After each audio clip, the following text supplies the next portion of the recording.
नमो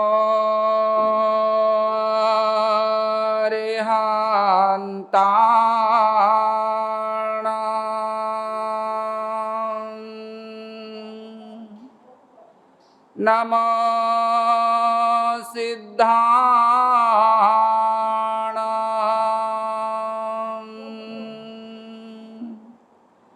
नमो आयर्याणां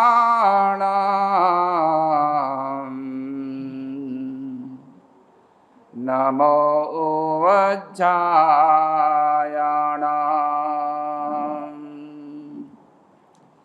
नमो लोये सवसाहोणां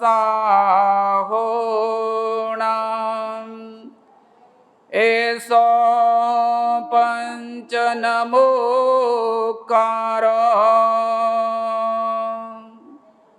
सर्वपावपणासनो मङ्गलाणं च सविसिं परमं हवै मङ्गलम्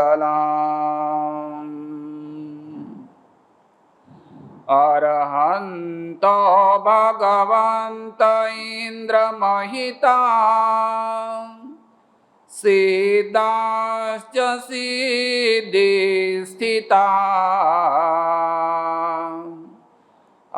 आचार्या जिनशासनोन्नतिकरा पूज्या उपाध्यायका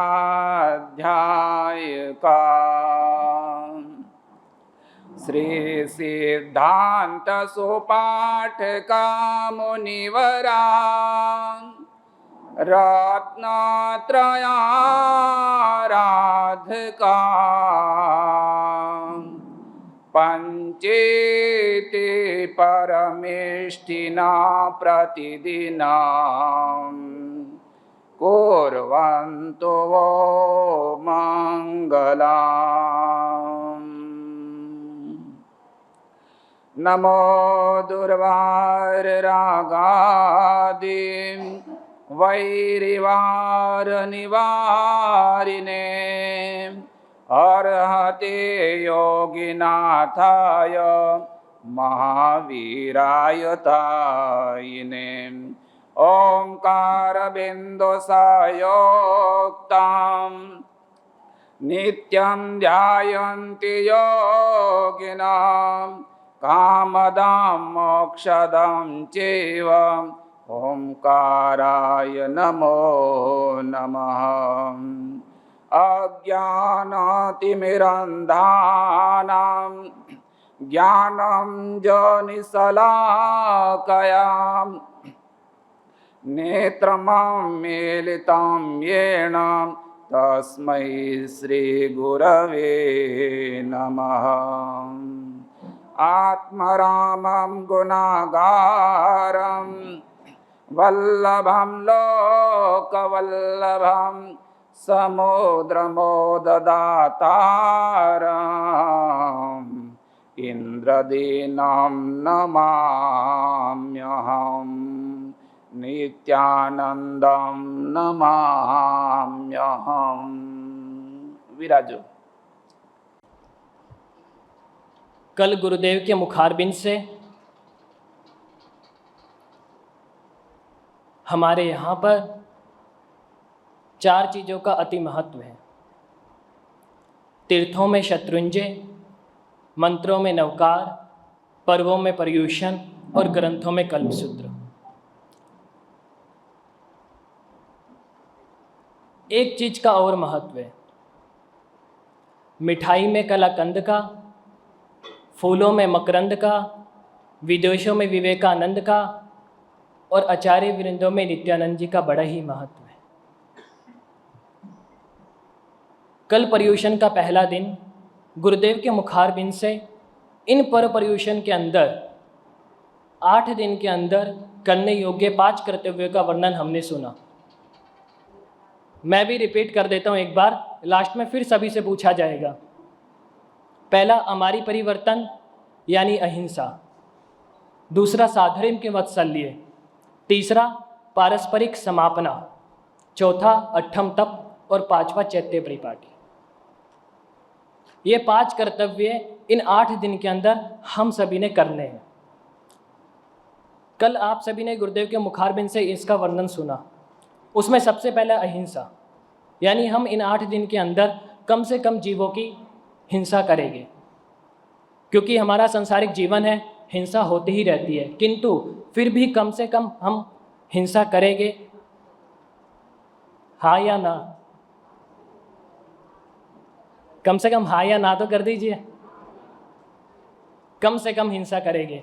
तो सबसे पहले हमें कम से कम हिंसा करने के लिए क्या करना होगा? फोन का त्याग लेना होगा, क्योंकि सबसे ज़्यादा हिंसा 24 घंटे के अंदर 18 से 20 घंटे तक हम कंटिन्यू फ़ोन चलाते हैं। आप चलाओ, आपका काम है, उसको मना नहीं करता हूँ, किंतु इन 8 दिनों के अंदर जब हम फालतू की चीज़ें चलाते हैं, फेसबुक, इंस्टाग्राम, व्हाट्सएप, यूट्यूब, जो वेस्ट चीज़ें हैं, कम से कम उनका यूज़ करना हम बंद करेंगे। आपका जितना उपयोग है उतना आप यूज़ कीजिए। बाकी इन 8 दिनों के अंदर जब हम फालतू की चीज़ें करते हैं ना, आजकल बच्चे लोग व्लॉग बनाते हैं, अलग अलग चीज़ें बनाते हैं, तो वो सारी चीज़ें हम त्याग करेंगे 8 दिन के अंदर, फिर आगे प्रारंभ करेंगे। तो ये सारी चीज़ें आप करने के लिए रेडी हो? Are you ready? गुरुदेव सब तैयार हैं। चलिए पचकान सबको लास्ट में दे दिया जाएगा। ये तो हुए इन 8 दिनों के अंदर करने योग्य 8 कर्तव्य। ग्रंथ में आगे कहते हैं कि पूरे साल में करने योग्य 11 कर्तव्यों की चर्चा करते हैं। पूरे वर्ष भर के अंदर 365 दिन के अंदर करने योग्य 11 कर्तव्य। तो सबसे पहले ये डिसाइड कीजिए कि आप वह 11 कर्तव्यों का पालन करोगे। मैं आपको बताऊंगा एकदम उसका सरल मार्ग कि आप किस तरीके से 11 के 11 कर्तव्यों का पालन कर सकते हो, लेकिन पहले आपको यह निश्चित करना होगा कि आप वह 11 कर्तव्यों का पालन करोगे। क्या आप यह 11 कर्तव्यों का पालन करोगे? आवाज़ बहुत कम आ रही है। तपस्वी तो सारे हो नहीं सकते। करेंगे, कोशिश करेंगे। किसने कहा कोशिश करेंगे? एक कोशिश और कीजिएगा, इससे पहले बताई गई बात कि इन 8 दिन के अंदर फ़ोन का कम यूज़ करने की कोशिश करना। 11 कर्तव्य पे आज वर्णन करेंगे। पूरे वर्ष भर के अंदर हमें 11 कर्तव्य करने चाहिए। उसके अंदर सबसे पहला कर्तव्य है संघ पूजा, श्री संघ की पूजा। संघ यानी कौन? कितने प्रकार का संघ? कितने प्रकार का संघ है यार? अब तो बता दीजिए, एकदम सिंपल। 4 प्रकार का संघ है, यानी इस पाठ पर विराजमान साधु भगवंत, उस पाठ पर विराजमान साध्वी जी भगवंत, इस साइड विराजमान श्रावक और इस साइड विराजमान श्राविका। जब ये 4 मिलते हैं तो एक संघ की स्थापना होती है, तब हम इसको कहते हैं श्री संघ। यहाँ पे शब्द दिया है संघ पूजा। पूजा यानी हम मंदिर में करते हैं पूजा, भगवान की पूजा। वो तो करते हैं, वो हम कैसे करते हैं? ज्ञान और क्रिया से। किस चीज़ से करते हैं? ज्ञान और क्रिया से। हमें पता है परमात्मा की पूजा करनी चाहिए और हम पूजा करते हैं, उसको कहते हैं क्रिया। लेकिन इसके बैकग्राउंड में क्या होना चाहिए? ज्ञान और क्रिया के 2 स्टेशन हैं, पहला प्रेम, दूसरी श्रद्धा। 12 महीने के अंदर 11 कर्तव्यों में से संघ पूजा प्रेम और श्रद्धा का प्रतीक है। संघ पूजा प्रेम और श्रद्धा का प्रतीक है। पूजा कैसे करनी, क्यों करनी, किस तरह से करनी, इसकी चर्चा फिर कभी करेंगे। किंतु क्या आप यह कह सकते हैं कि हमें संघ के प्रति हमारे में प्रेम भाव है? क्या आपके अंदर सच्चा संघ के प्रति प्रेम भाव है? हाँ या ना?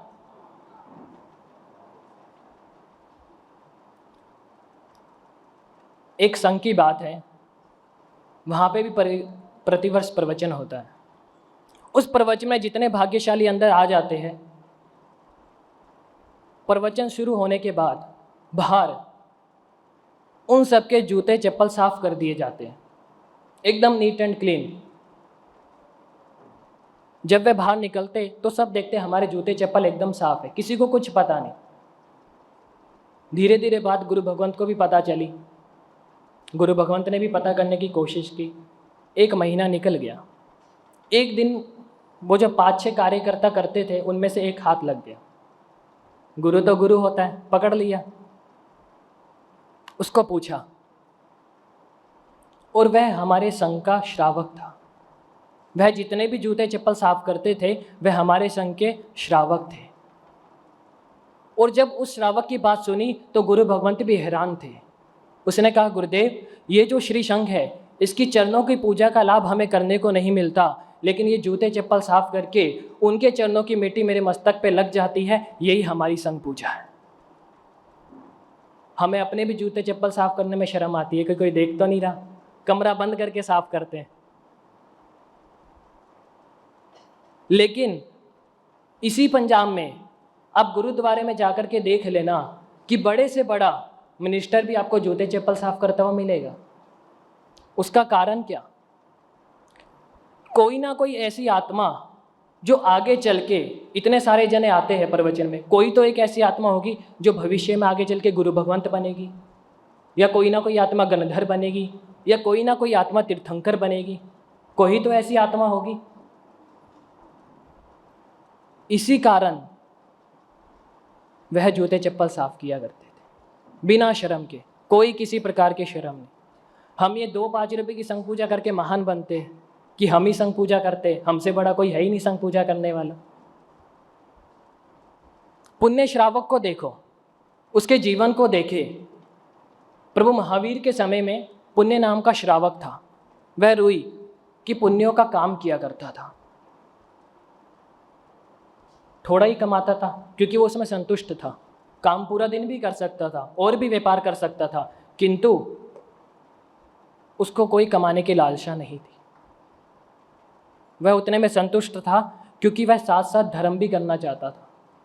उसे पता था यदि मैं पूरे दिन कमाने में लग जाऊंगा तो मेरा धर्म भ्रष्ट हो जाएगा, मैं धर्म नहीं कर पाऊंगा। तो सजोड़े थे पति पत्नी।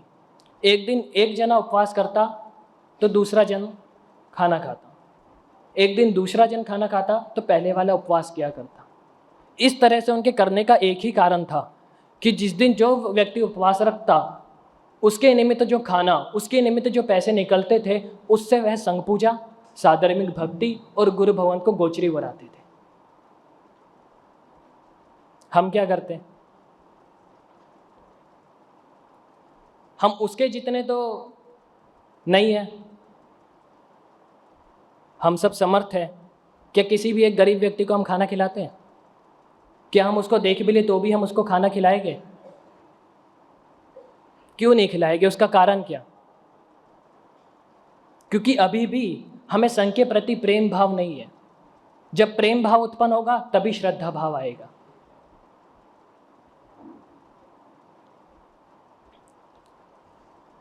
– 2015 में गुरुदेव के पास आया, गुरुदेव को देखा, और गुरुदेव को कोई भी देखे तो वह पागल ही हो जाएगा, क्योंकि गुरुदेव की मुखमंडल की तेजस्विता, गुरुदेव का व्यवहार, गुरुदेव की वाणी। तो सबसे पहले ये प्रेम भाव हमें अपने अंदर जगाना होगा। संघ के प्रति यदि आप सच्चा प्रेम भाव रखते हैं तो आप 2 चीज कभी नहीं करेंगे, एक हकारात्मक और दूसरा सकारात्मक। हकारात्मक यानी यू विल डू, और सकारात्मक यानी यू विल नॉट डू। हकारात्मक यानी यू विल डू और सकारात्मक यानी यू विल नॉट डू। यानी यदि आपको संघ के प्रति सच में प्रेम भाव है ना, तो आप उसका गुणानुवाद करेंगे, उसको कहते हैं हकारात्मक। लेकिन आप में प्रेम भाव और श्रद्धा भाव दोनों है तो आप संघ के किसी भी व्यक्ति के प्रति निंदा नहीं करेंगे, किसी भी व्यक्ति की, किसी भी व्यक्ति मात्र की निंदा नहीं करेंगे। उसे कहते हैं सकारात्मक शक्ति। लेकिन हम क्या करते हैं? हम सबसे ज्यादा क्या करते हैं? क्या? ऊंचा बोलिए, कोई दिक्कत नहीं, घबराने की कोई बात नहीं है। निंदा ही करते हैं। कौन कौन निंदा करता है वो हाथ खड़ा कीजिए।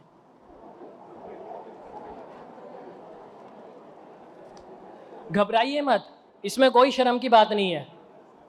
देखिए, क्लास में व्यक्ति पहली बार जाता है तो उसको सीधा पूछोगे कि ए फॉर एप्पल, तो वो कभी नहीं बोलेगा, वो सीखेगा उसके बाद ही बोलेगा। तो सबसे पहले, क्योंकि गुरुदेव के सामने यदि आज आप हाथ ऊंचा करोगे तो कभी किसी के सामने आपको हाथ ऊंचा करना नहीं पड़ेगा, आपको आगे जाके जवाब देना नहीं पड़ेगा, क्योंकि आपका हाथ खड़ा करना ही आपका प्रायश्चित होगा। तो सबसे पहले आप हाथ खड़ा कीजिए, उसके बाद आगे चलेंगे कि कौन कौन निंदा करता है। अभी भी कई जनों के हाथ नीचे है, शायद वे निंदा नहीं करते। वीरभूषण जी का भी हाथ नीचे है।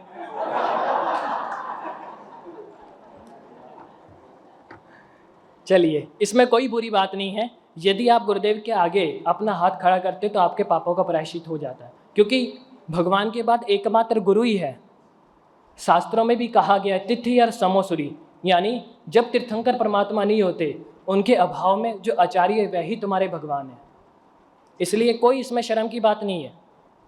इसमें हम परिवर्तन करेंगे, हम सीखेंगे कि हमें किसी भी व्यक्ति की निंदा नहीं करनी है। देखिए, हमारा अधिकार भी नहीं है। धर्म प्रवृत्ति की फोटो, धर्म प्रवृत्ति की फोटो देखने का अधिकार हम सबका है, किंतु पाप प्रवृत्ति का एक्सरे देखने का अधिकार केवल गुरु का होता है। लिख लेना, ये बात ध्यान रखना आगे से कि धर्म प्रवृत्ति की फोटो देखने का अधिकार केवल किसका है? हम सबका। किंतु पाप प्रवृत्ति के एक्सरे देखने का अधिकार किसका है?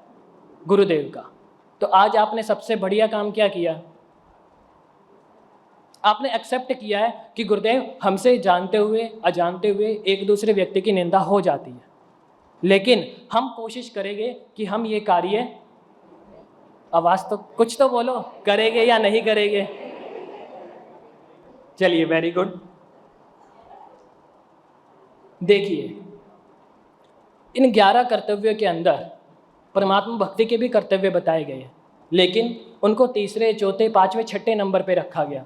सबसे पहले कर्तव्य कौन सा रखा गया? संघ की पूजा। मैं आपसे पूछूं, संघ बड़ा या भगवान?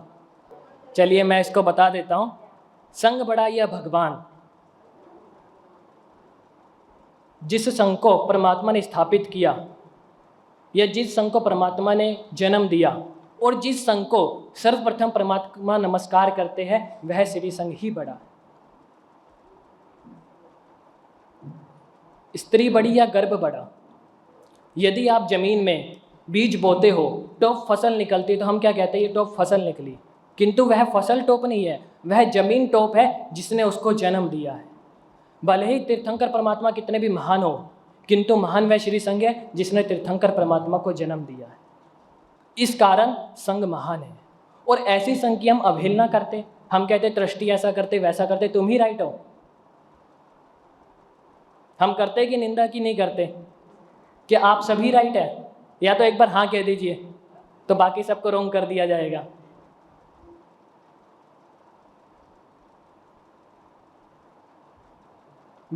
कमी हर व्यक्ति में होती है, वह भी उसको धीरे धीरे सुधारेगा। उसका काम किसका है? गुरुदेव का। गुरुदेव अपने आप कहेंगे, लेकिन हम ही शुरू हो जाते। या तो आप राइट है या रोंग है,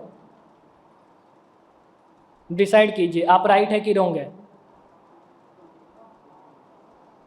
आप सब रोंग है, क्योंकि यह आपका अधिकार नहीं है। भले ही आप कितने भी राइट हो गए, लेकिन आप इस जगह पे रोंग इसलिए है क्योंकि यह आपका अधिकार नहीं है। यह अधिकार केवल गुरु का है। इसलिए आप किसी पर भी उंगली उठाने से पहले सोच लेना कि 3 उंगली मेरी तरफ है। किसकी तरफ है 3 उंगली? हम सब की अपनी अपनी तरफ है। इसलिए कभी भी संघ के प्रति हमारे अंदर प्रेम भाव पैदा हो, प्रेम भाव से श्रद्धा भाव पैदा हो, तो ये जो ज्ञान और क्रिया का स्टेशन है ना, उसके बीच के 2 बड़े हब है।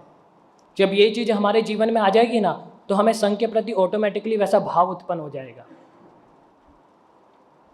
कोशिश कीजिएगा कि हम भी किसी भी व्यक्ति की निंदा ना करें। जब आपके अंदर ये सकारात्मक शक्ति आ जाएगी ना, तो कोई भी आपको आके कहेगा ना कि महाराज साहब वो मासक शमन कर रहा था और रात को तो वो रात्रि भोजन कर रहा था, तो आप उस समय पता क्या कहेंगे? कोई व्यक्ति आपको आके कहे कि भाई वो तो मासक शमन कर रहा था, मासक शमन के पाने के बाद आज रात्रि भोजन कर रहा था, तब आप क्या कहेंगे? अभी हम क्या करते हैं? यदि कोई व्यक्ति आपको ऐसा आके कहे, तब हम क्या करेंगे? और निंदा करने लग जाएंगे। लेकिन जब आप में सच में संघ के प्रति प्रेम भाव आ जाएगा ना, तब आप क्या कहेंगे, भाई तेरा तू जाने, तूने देखा, मैं किसी की भी निंदा नहीं करूँगा क्योंकि वह मेरे संघ का सदस्य है। तो ये भाव हमारे जीवन में उत्पन्न हो, ये प्रतिज्ञा गुरु के सामने हम सब ने धारण करनी है। तो इसके लिए कौन कौन तैयार है? हाँ या ना तो कर दीजिए। आपका काम हाँ या ना ही करना है, ना तो ना, करना है तो हाँ। तो थोड़ा जोर से बोलिए ताकि गुरुदेव को सुनाई दे। देखिए आप गुरु साक्षी में बोल रहे हैं, यदि आपने नहीं किया तो आपको किसका दोष लगेगा? आपके 18 पाप स्थानों में झूठ बोलने का दोष किसको लगने वाला है? और गुरु के आगे झूठ बोलना सबसे बड़ा क्या है? सबसे बड़ा पाप। लगता है आज आपने खाना कम खिलाया। सुरेंद्र मोहन जी, आज नाश्ता कम बनाया था क्या? चलिए, काफ़ी सब जने तपस्वी हैं, किसी की चौथा उपवास है, किसी का तीसरा उपवास है, किसी का दूसरा उपवास है, इसलिए आज आवाज़ कम आ रही है। अगली बार पालने के वक्त प्रवचन देंगे तो आवाज़ ज़्यादा आएगी। दूसरा कर्तव्य, साधर्मिक भक्ति। कल गुरुदेव के मुखारबिंद से हमने साधर्मिक भक्ति का वर्णन सुना। उसमें से किसी को भी कोई भी पॉइंट याद है कि साधर्मिक भक्ति कहते किसको है? क्या हम उसको शॉर्ट में बता सकते हैं कि साधर्मिक भक्ति वास्तव में किसे कहते हैं?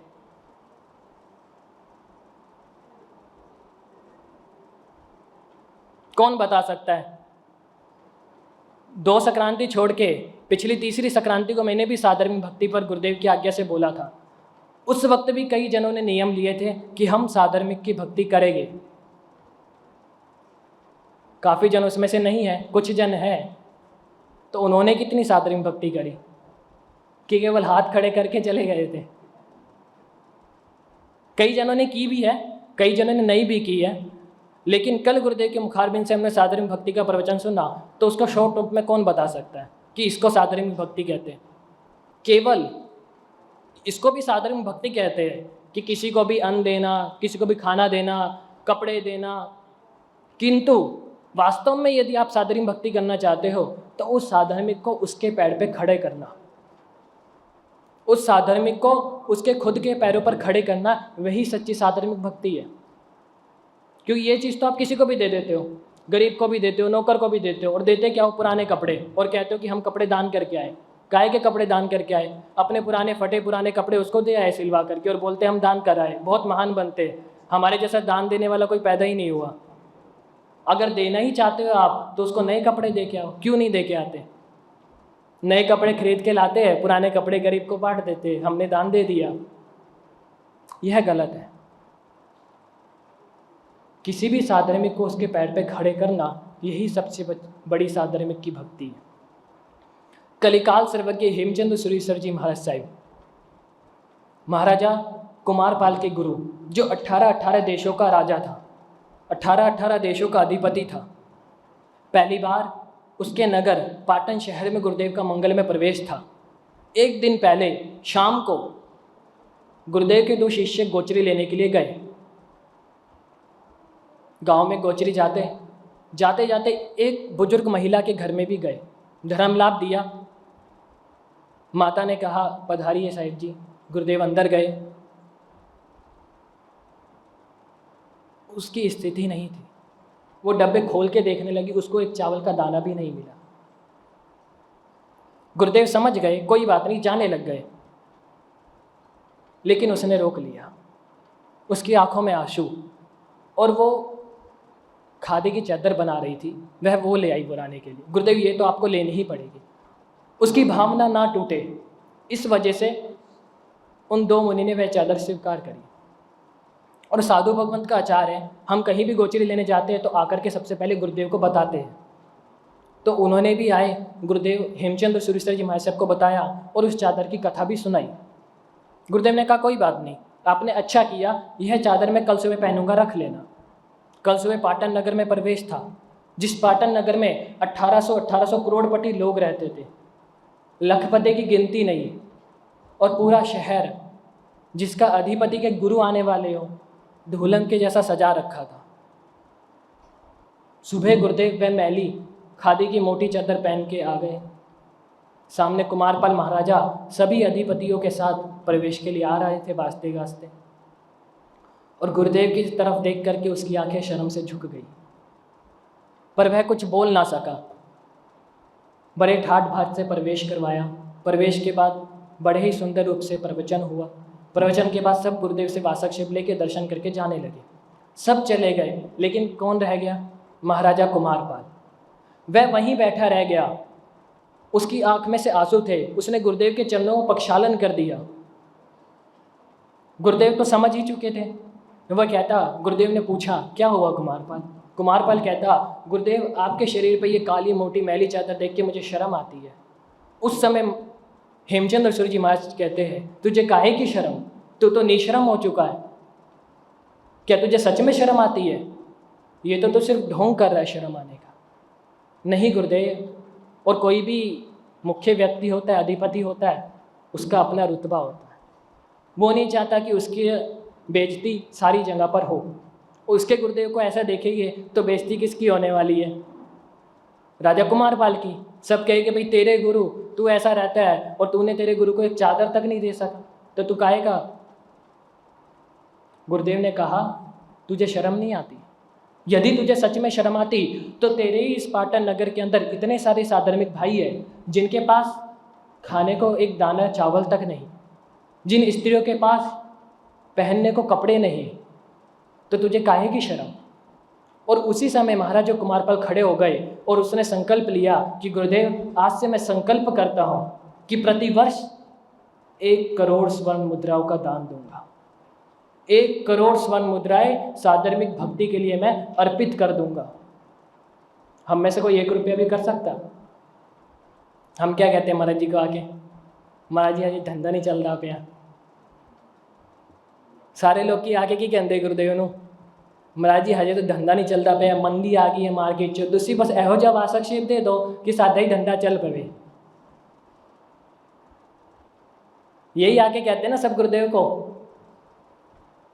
गुरुदेव ओदी दुकान बड़ी वधिया चलती पई है, तुसी भी सानू एहो जिहा वासक्षेप दे दो ना, साडे ही आवे ग्राहक, दूजे दिन जावे। लेकिन हमारी जेब में 100 रुपया भी है तो हम 1 रुपये का तो दान कर सकते हैं कि नहीं कर सकते? हम वो भी करने के लिए तैयार नहीं होते। बस आ जाए, आने दो। लेना बैंक है, देना बैंक नहीं है। हम सिर्फ लेते ही लेते हैं, देने का काम हमारा नहीं है। वो देने का काम दूसरा करेगा ना। गुरुदेव आप उसको पकड़ो, उसके पास बहुत पैसा है, उसके पास कोई कमी नहीं है। गुरुदेव अभी आप समझो बात को हमारी, हम उस स्थिति में नहीं है। और अभी कल को कोई बीमार हो गया ना तो हॉस्पिटल में खर्चने के लिए लाख रुपए, 2 लाख, 10 लाख सब हमारी जेब में आ जाते हैं। और जैसे ही गुरुदेव धर्म की बात करेंगे, गुरुदेव 1 रुपया भी नहीं है। अभी वो ट्रेंड चल रहा है ब्रांड का, हम शर्ट भी पहनते तो 5-10 हज़ार से नीचे की शर्ट नहीं पहनते, तब सबके पास पैसे हैं। और गुरुदेव कहते भैया यहाँ पे साधर्मिक को 500 रुपया दे दे, इसके पास जाने का खर्च नहीं। गुरुदेव 500 का नोट तो लाने ही भूल गया, जेब से 2 रुपये पहने, वो कहता कट के दे दे वहाँ। ये स्थिति आज हमारी हो गई है। इसका कारण यही है कि हमारे अंदर अभी भी साधर्मिक भक्ति जगी नहीं है। कल गुरुदेव ने बताया वल्लभ सूर्य जी महाराज के जीवन की साधर्मिक भक्ति देखो, उन्होंने कितना साधर्मिक का काम कराया। समुद्र सूर्य जी महाराज के जीवन को देखो, इंद्रदेव सूर्य जी महाराज के जीवन को देखो, और हमारे गुरुदेव नित्यानंद सूर्य जी महाराज के जीवन को देखो, कितना साधर्मिक भक्ति का काम कराते। लेकिन पैसे का काम तो पैसे ही करेगा। जब तक आप लोग सहयोग ही नहीं करेंगे तो गुरुदेव कहाँ से लाएंगे? गुरुदेव आपकी तरह कोई बिजनेस तो नहीं चलाते, बस आपको बिजनेस के लिए वासक्षेप दे दे गुरुदेव, वो सब चल जाता है। जैसे ही गुरुदेव कहे कि भाई बिजनेस, भाई तो इधर धर्म के लिए पैसा लगा दे, वो नहीं है। बाकी सब कुछ कह दो गुरुदेव, वो नहीं। लेकिन ये परंपरा गलत है। यदि हमारी जेब में 100 रुपया है तो हमें 1 रुपये का दान करना ही चाहिए। हमारी जितनी कैपेबिलिटी है उतना हमें दान आवश्यक करना चाहिए, और किसी न किसी साधर्मिक को उसके पैरों पे स्टैंड करना चाहिए। तब हमारे जीवन में ये साधर्मिक भक्ति का बीज उत्पन्न होगा, तब हमारा दूसरे कर्तव्य पूरा होगा। तो इतना तो आप कर सकते हो, हाँ या ना?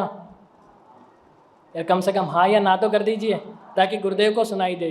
क्योंकि गुरुदेव हमारे जाप में व्यस्त रहते हैं, फ्री रहते नहीं आप सबकी तरह, इसलिए गुरुदेव को सुनाई दे, हाँ या ना?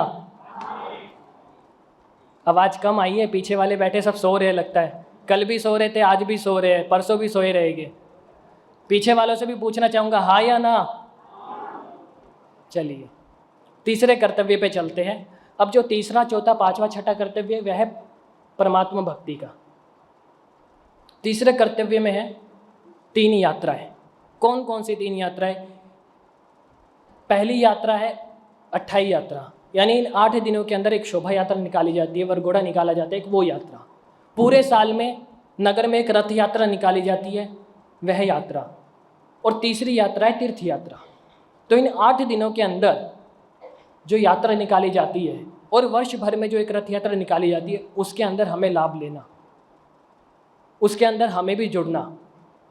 जैसे ही हम कहते हैं ना, यार यहाँ पे रथ यात्रा आज नक्की की गई है, इस संघ में सबको पधारना है, तो कई लोग पता क्या कहते हैं? पैर नहीं चल रहे, गोडे नहीं चल रहे, कमर दर्द है महाराज जी, आ नहीं सकते। हम सीधा पहुँच जाएंगे वहीं पे।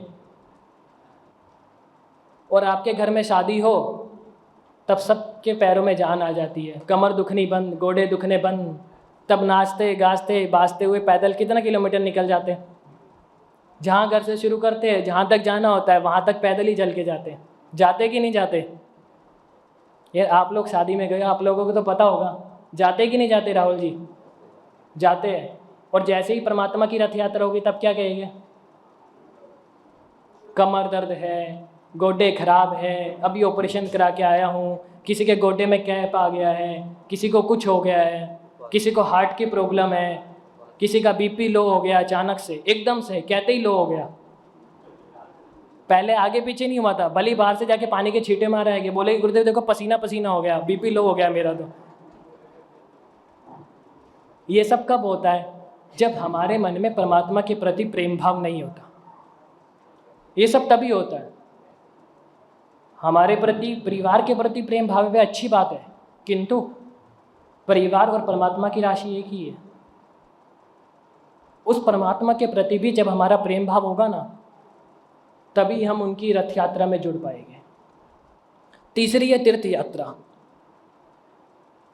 तीर्थ यात्रा के विषय में एक बात आवश्यक कहना चाहूँगा, जब जब हम तीर्थों की यात्रा करने जाते हैं ना, तो एक काम आप बंद कीजिए। आप सब तीर्थ यात्रा करते हैं, घूमने जाते हैं, तीर्थ यात्रा हो जाती है, रास्ते में काफ़ी तीर्थ पड़ते हैं, किंतु एक काम आवश्यक बंद कीजिए, जो आप संसारिक काम करते हैं, अभक्ष्य का सेवन करते हैं, कोल्ड ड्रिंक, आइसक्रीम, चिप्स, आलू के चिप्स, ये सब भी हम तीर्थ के परिसर में ले जाते हैं। जैसे ही आप तीर्थ के परिसर में प्रवेश करें तो ये सब आपके संसारिक काम, अभक्ष्य, इन सब चीज़ों का आपको त्याग करना है। क्योंकि शास्त्रों में भी कहा गया है, अन्य स्थाने कृतम पापम तीर्थ स्थाने विनश्यति, और तीर्थ स्थाने कृतम पापम वज्रलेपो भविष्यति। यानी अन्य स्थान में किया हुआ पाप आप कहाँ मिटा सकते हैं? तीर्थ स्थान में जाकर। किंतु तीर्थ स्थान में किया हुआ पाप कहाँ मिटाएंगे? वो छोड़ने वाला नहीं है आपका साथ, वो पीछे लगा ही रहेगा। फिर हम गुरुदेव को क्या कहेंगे? यार गुरुदेव असली तो इन्ने तीर्थ दर्शन करके आए, फिर भी कुछ ठीक नहीं होया, पता नहीं की गल गुरुदेव, ये धर्म करने का फायदा नहीं हैगा। फायदा कहाँ से होगा? जब आप खुद ही तीर्थ स्थान में जाके ऐसा कार्य कर रहे हो, अभक्ष्य का सेवन कर रहे हो, फिर आप कहते हो कि गुरुदेव हमने इतनी यात्रा करी, इतनी तीर्थ यात्रा की, इतने जीवन में उपवास किए, इतनी तपश्चर्या करी, फिर भी हमारे कर्मों का निवारण नहीं हुआ, क्योंकि हमने जो जो किया उस समय हमने कर्म ही बांधे, हमने उसको सही रूप से किया ही नहीं, केवल बाह्य शरीर से हमने कर दिया, अभ्यंतर मन से अभी तक हम वही के वही हैं। इसलिए कभी भी आप तीर्थ स्थान में जाए तो इन सब चीज़ों का त्याग करना है। करोगे कि नहीं करोगे? हाँ या ना? आवाज़ नहीं आती। ऐसा लगता है कि कई जन सो रहे और कई जन करना नहीं चाहते। जो नहीं करना चाहते वे मना कर दीजिए। करेंगे? करेंगे। गुरुदेव को सुनाई दिया? पूछ लेते एक बार गुरुदेव से, क्या गुरुदेव आपको इन सब पे विश्वास है कि ये सब करेंगे? गुरुदेव को पूछना आवश्यक है। देखिए, यदि आप गुरुदेव के समक्ष हाँ कर रहे हैं तो इसकी जिम्मेदारी तो गुरुदेव की हुई, तो गुरुदेव के ऊपर आपको विश्वास बिठाना होगा। इसकी जिम्मेदारी किसकी? काहे की जिम्मेदारी? गुरुदेव की। जिम्मेदारी हमारी है कि हम गुरुदेव पे ऐसा विश्वास बिठाए, क्योंकि अभी गुरुदेव देखो हाँ नहीं कर सकते। गुरुदेव को शंका है कि किसी भी एक व्यक्ति ने नहीं किया तो दोष किसको लग जाएगा? गुरुदेव को। तो आपकी जिम्मेदारी है कि आप अपना विश्वास ऐसा गुरुदेव में बिठाए कि गुरुदेव अगली बार जब इस पाठ पे वापस पूछा जाए ना, तो गुरुदेव कहे कि नहीं, मुझे इन सब पे विश्वास है, ये सब करेंगे। अभी गुरुदेव को विश्वास नहीं है, इसलिए गुरुदेव ना हाँ कर सकते ना कर सकते। तो ये सब विश्वास कौन बिठाएगा? यार कम से कम कह तो दो कि हम बिठाएंगे। जिसको नहीं बिठाना वो कह दो हम नहीं बिठाएंगे। बिठाएंगे कि नहीं बिठाएंगे? क्या बिठाएंगे? अच्छी बात है, चलो सुन तो रहे या सो नहीं रहे। उसके बाद आती है स्नातक महोत्सव। चौथा कर्तव्य क्या हमारा? स्नातक महोत्सव। वर्ष में एक बार कम से कम स्नातक महोत्सव हमारी ओर से होना चाहिए, प्रत्येक व्यक्ति की ओर से होना चाहिए। हमारे पास देखिए 365 दिन है, 24 घंटे, आप जब मर्जी जाके मंदिर में स्नातक महोत्सव पढ़ाइए। कि इतना तो हम कर सकते हैं। उस समय हम पता क्या कहते हैं? गुरुदेव पैसा ही नहीं है। होटल में जाएंगे, वहाँ 2000 का रूम ले लेंगे। मॉल में जाएंगे, 2000 की टी शर्ट ले लेंगे।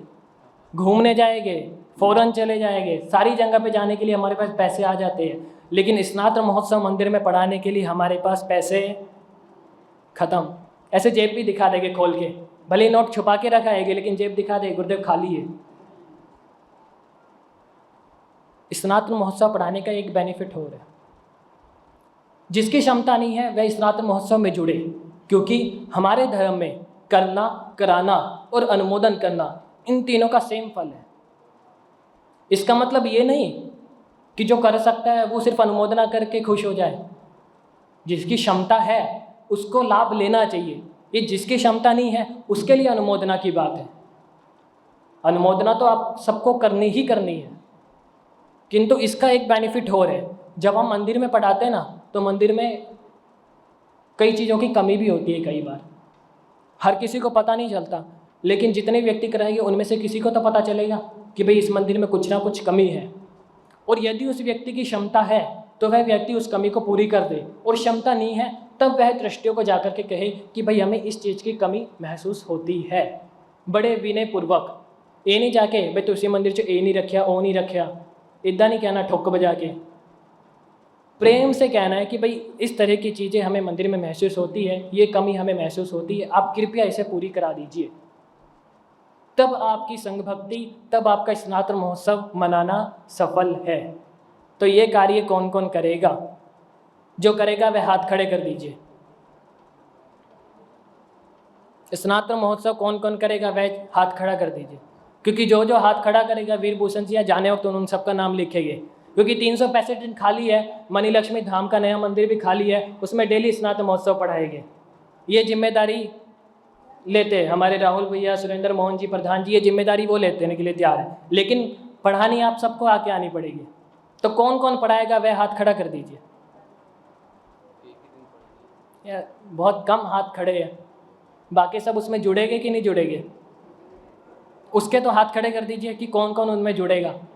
जहाँ का भी मंदिर हो, अगर आपको इस मंदिर में नहीं पढ़ानी है तो आपके संघ में जहाँ जहाँ जिस संघ में आप रहते हो उस संघ में जो मंदिर है आप उस संघ में पढ़ा लीजिए। लेकिन तीर्थ स्थान में आकर पढ़ाना उसकी महिमा अलग है।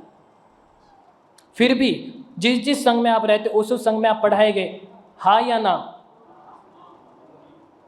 और जिनकी क्षमता नहीं है वह इसमें भाग लेंगे।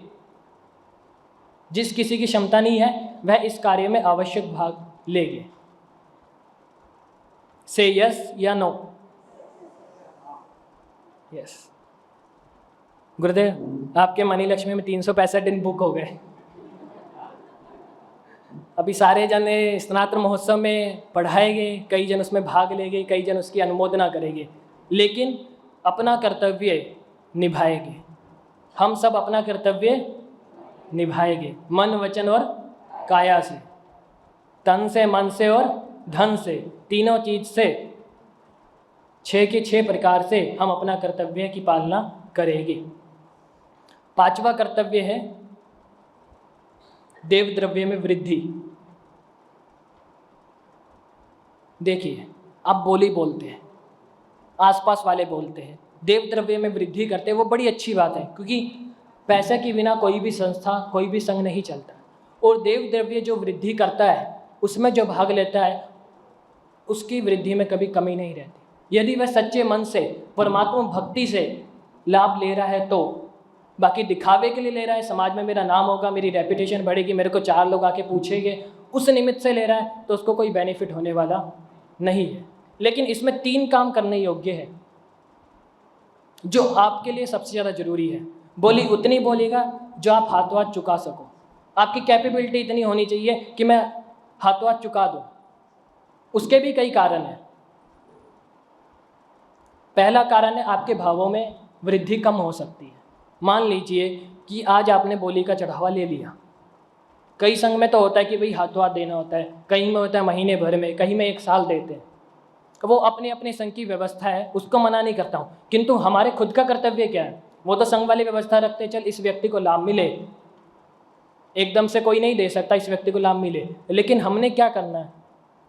हम हाथों हाथ चुका सके, क्योंकि हमारे भावों की वृद्धि कम हो सकती है। पहला स्टेप 1, हमारे भावों की वृद्धि कम हो सकती है। कैसे? आज हमने बोली ले ली, कल देने जाएंगे तब कौन रहेगा? लेने वाला, देने वाला। तब क्या चर्चा हम करेंगे? यार बोली ज़्यादा ही बोल गया, जल्दबाजी में बोली ज़्यादा ही बोल गया, दूसरे ले रहे थे, लेने देता, उस समय आपके बोली लेने का भी फायदा वेस्ट हो गया। तो आपके भाव गिर सकते, आपके भावों में अभिवृद्धि कम हो सकती। इसलिए जैसे ही बोली लो, हाथे हाथ चुकाने का प्रयास कीजिए। दूसरा, बाजार में मंदी आ सकती है। मान लीजिए आज आप बहुत ऊंचाइयों पे है, मे भी पॉसिबल 2 दिन, 3 दिन, 4 दिन, 15 दिन के बाद अचानक आप डाउन हो गए, बाजार अचानक गिर गया, तब कैसे चुकाएंगे? ट्रस्टी घूमते रहेंगे, बेटे के पास जाएंगे, बेटा के बाप ने लिखती सी बोली, उन्होंने जाके पूछो, मैं थोड़ी सिखा होते। और पैसा किसका? ना ट्रस्टी का ना आपका, पैसा किसका हो गया बोली बोलने के बाद? परमात्मा का। और परमात्मा का पैसा हम रखते तो उसका दोष किसको लगता है? हमको। आपने किसी से ब्याज पे पैसे लिए, बिना ब्याज के तो कोई पैसे देता नहीं है। जितने दिन आप लोगे उतने दिन का ब्याज लगेगा। तो परमात्मा के जब पैसे हो गए और जितने दिन हम रखेंगे तो उसका भी क्या होगा? और हम चुकाते कितना है? बिना ब्याज के चुकाते हैं, तो उसका दोष किसको लग रहा है?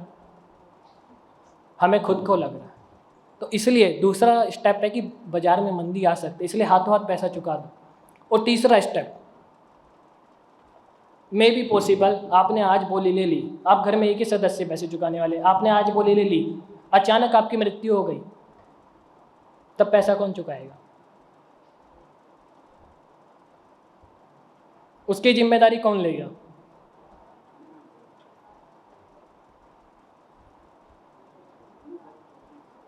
अचानक आपकी डेथ हो जाती है तो फिर पैसा कौन चुकाएगा? वो पाप आप कहाँ लेके जाओगे साथ में? अगले भव में।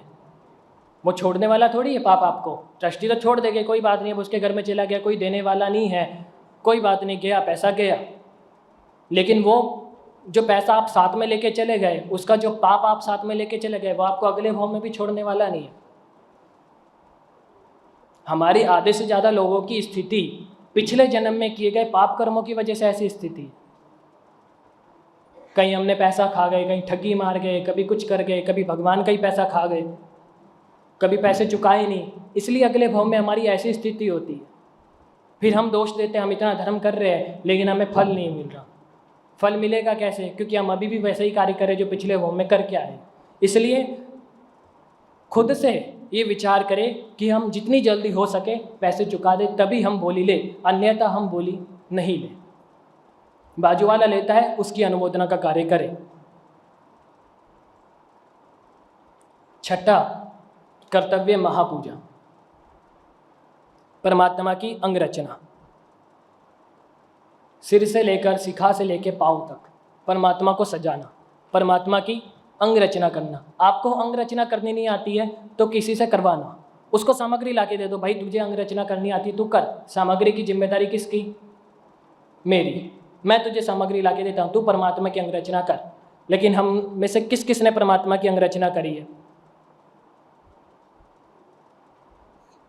1-2 जन है, 3-4 जन है जिन्होंने परमात्मा की अंग रचना की, बाकी सब ने क्या किया?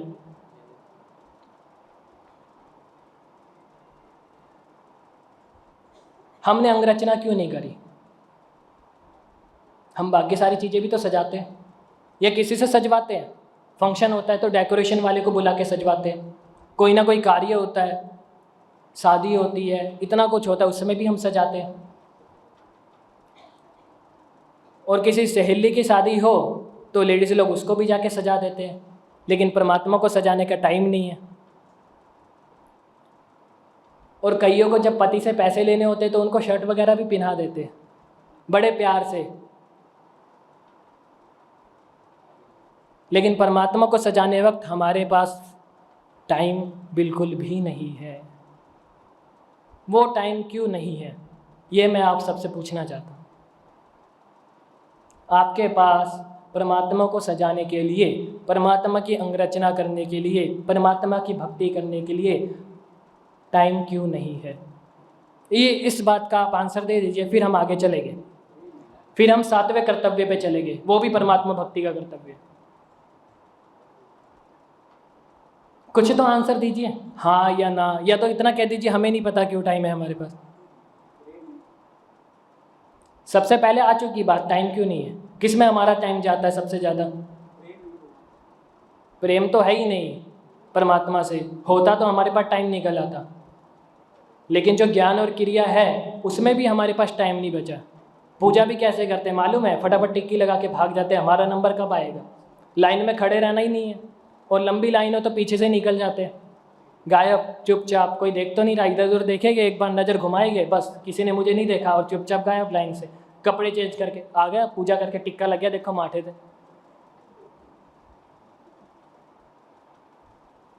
क्योंकि हमारा अभी भी उसके प्रति प्रेम भाव, परमात्मा के प्रति भक्ति भाव, परमात्मा के प्रति श्रद्धा भाव उत्पन्न नहीं हुआ।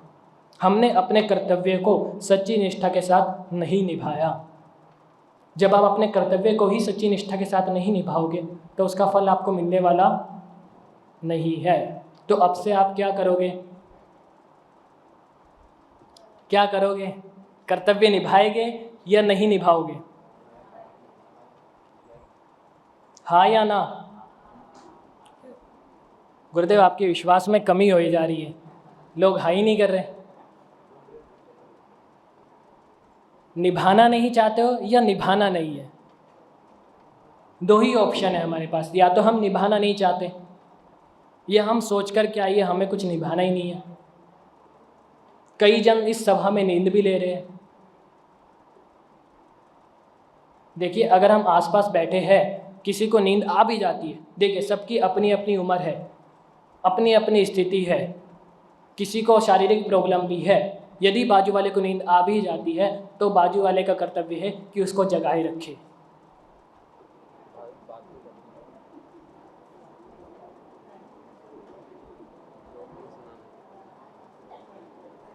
इतना तो हम कर सकते कि नहीं कर सकते कि हम बाजू वाले को जगाए रखें?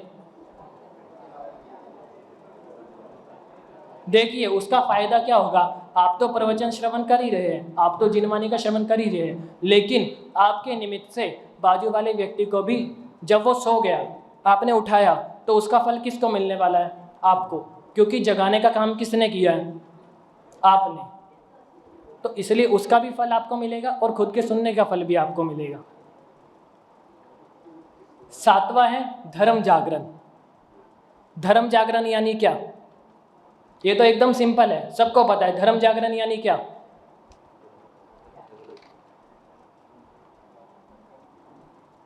धर्म जागरण यानी क्या? रात्रि भर परमात्मा का जागरण करना, परमात्मा की भक्ति करना, परमात्मा का ध्यान करना। और हम क्या करते हैं? किस किसने रात्रि जागरण किया? 1 2 3 4 5 6। ये हवा में तो नहीं हाथ खड़े होने लग गए? कहीं ऐसे ही गिनती कर रहे तो हम भी हाथ खड़े कर ले? कौन सा महाराज जी ने आके देखना है? क्योंकि गुरुदेव रखाने वाले हैं जागरण। उस समय पता लग जाएगा कि जिसने हाथ खड़े किए थे उनमें से कौन कौन नहीं था। कौन सी तारीख को रखाने वाले?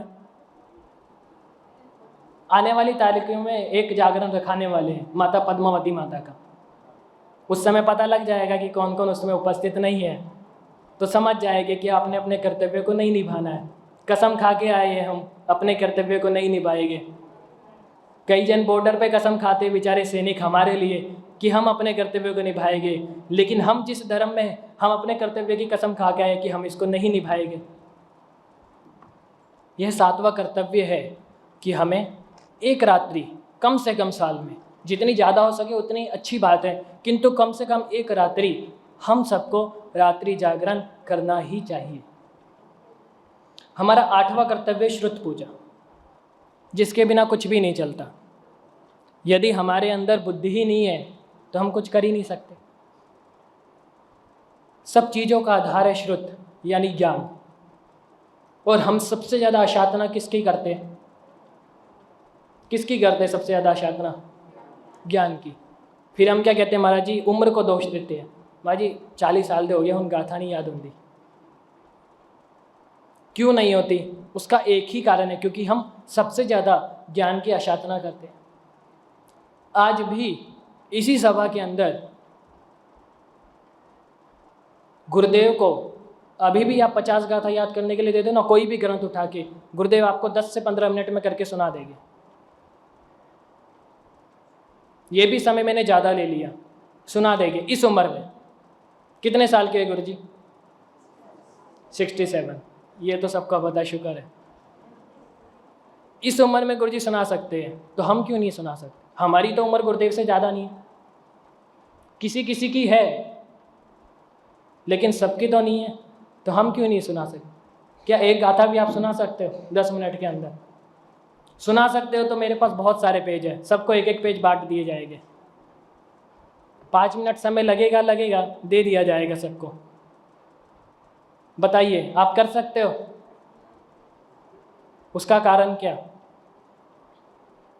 ज्ञान की आशाधना। जमीन पे लिखा होता है, हम उस पर पैर रख देते हैं। कागज़ पे खाना खा लेते हैं, कागज़ की प्लेटों में खाना खा लेते हैं। कितनी सारी हम आशाधनाएँ करते हैं। कई जन रेलवे स्टेशन जाते हैं तो वो रास्ते में खाना बांटने वाले कागज़ पे लाते हैं। फिर हम पता क्या कहेंगे आकर के? एक जन आया, उसने आकर के कहा महाराज जी आपने कहा था ज्ञान पूजा के बारे में, ज्ञान की आशाधना नहीं करनी। मैं क्या करता, स्टेशन पे था, वो कागज़ पे ही लेके आया, इसमें मेरा क्या दोष? इसमें मेरा क्या दोष? वो लेके कागज़ पे आया, मुझे लगी थी भूख, मैंने उसको पैसे दिए और खा लिए।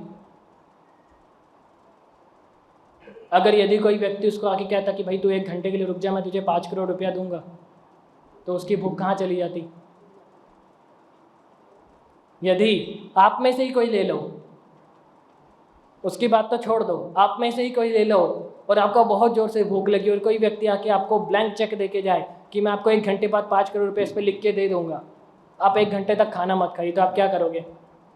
वो कहेगा यार तू 2-3 घंटे भी रुका ले, मैं रुकने के लिए तैयार हूँ। तू देगा ये वादा कर, तो मुझे भले ही 24 घंटे रुका ले, मेरी तो भूख ही नहीं है, गायब ही हो गई। ये सारी स्थिति हमारे मन की है। यदि हम मन से डिसाइड कर ले कि हमने ज्ञान की आशाधना नहीं करनी है, तो कोई भी आपके सामने परिस्थिति आ जाए, आप ज्ञान की श्रुत की आशाधना नहीं करोगे।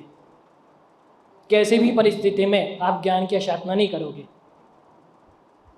इसलिए कई जन को आप देखते हो, किसी को मंदबुद्धि होते हैं, कई जन लंगड़े होते हैं, किसी की एक आँख नहीं होती, कोई बोल नहीं सकता, और कोई बोलता है तो वह तोतला बोल सा। तो वो किस कारण? वो ज्ञानावरणीय कर्म के कारण। क्योंकि जो हमने ज्ञान की साधना करी है उसका कर्म हमको अभी नहीं तो अगले भाव में लेकिन मिलने वाला ही है। इस वजह से इन साधना को कम करने के लिए उसका अगले कर्तव्य और बताया, उज्जमना का। आप तपस्या करते हैं, उसके बाद आपको एक काम आवश्यक करना चाहिए, उसको कहते हैं उज्जमना करना। आप 9 पदोली करते हैं तो 9 वस्तुओं की उज्जमना। आप एकादशी की तपस्या करते हैं तो 11 वस्तुओं की उज्जमना करना। आप पंचमी उठाते हैं तो 5 वस्तुओं की। 28 करते तो 8 वस्तुओं की। अठम तप करते तो 3 वस्तुओं की। मासक शमन करते 30 वस्तुओं की। जितनी शक्ति हो उतनी ज़्यादा वस्तुओं की हमको उज्जमना करनी चाहिए।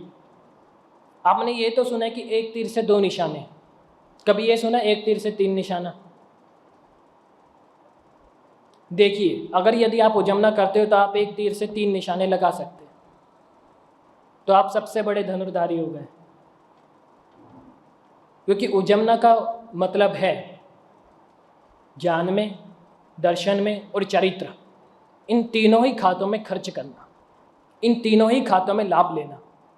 कई बच्चों को पेंसिल देना, किताबें बांटना, वितरण करना, मंदबुद्धियों के पास जाना, उनको किताबें देना, दवाइयाँ देना, यह सब खाता किस में जाएगा? ज्ञान खाते में। इससे आपको क्या होगी? ज्ञानावन्य कर्मों का क्षय होगा, तो आप में ऑटोमेटिकली श्रुत की भक्ति जागेगी। दर्शन में श्रावक श्राविका है, कुछ साधर्मिक बंधु हैं, बहुत सारी चीज़ें हैं, परमात्मा है, इन सब में खर्चा करना। चरित्र में जितने भी साधु साध्वी जी भगवंत आदि है, उनको उपकरण आदि देना, उनके पास जाके विनंती करना, उनको जाके पूछना कि हे गुरुदेव, आपको किसी उपकरण की आवश्यकता है? हम में से किसने पूछा अभी तक? किसी ने पूछा कभी गुरुदेव के पास आके? आपने अपना कर्तव्य बड़ी ही ईमानदारी पूर्वक निभाया। और किसी ने? कई जनों ने पूछा, कई जनों ने नहीं भी पूछा, लेकिन जिन्होंने नहीं पूछा उनका भी कर्तव्य कि गुरुदेव के पास जाके हम पूछें। देखिए, स्थिति सबको गुरुदेव के सामने स्पष्ट है। गुरुदेव हर व्यक्ति को जानते हैं, गुरुदेव को पता है किसको देना है, किसको लाभ नहीं देना है। लेकिन हमारा कर्तव्य क्या कहता है? गुरुदेव तो हमें सामने से कहने वाले नहीं है कभी भी कि भाई मुझे इस चीज़ की आवश्यकता है, तू मुझको ला के दे। गुरुदेव का कर्तव्य नहीं है, गुरुदेव कभी किसी व्यक्ति को नहीं कहे। लेकिन हमारा कर्तव्य क्या कहता है, जो शास्त्रों में भी कहा गया है, हमारा कर्तव्य क्या है कि गुरुदेव को आके पूछना कि गुरुदेव किसी भी चीज़ की आपको आवश्यकता है, किसी भी चीज़ की। लेकिन हम तो पूछते ही नहीं। क्यों? जेब से खर्चा कौन करेगा? पैसे के बिना तो कुछ आने वाला है नहीं।